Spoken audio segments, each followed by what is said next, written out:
kötü sözden, dile minnet mi çekerim?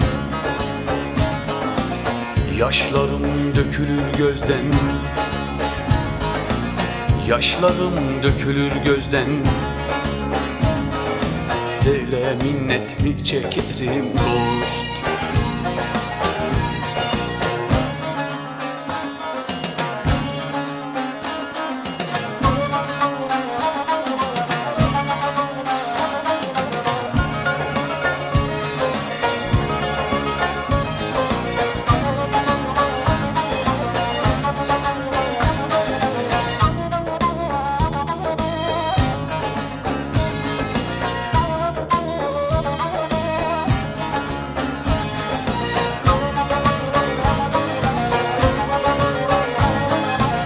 Dost muhabbeti candadır,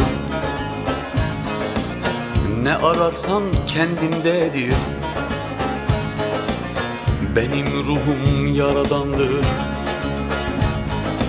sevdiğim o yaradandır. Kula minnet mi çekerim dost?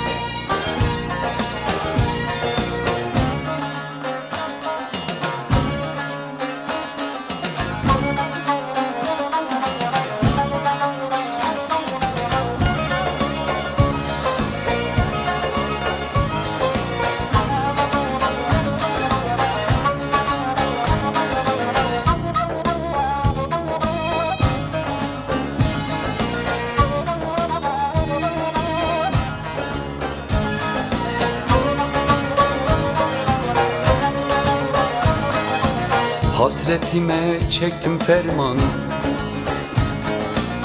dertler oldu bende harman. Emrah yarasına derman, emrah yarasına derman. Kula minnet mi çekerim dost?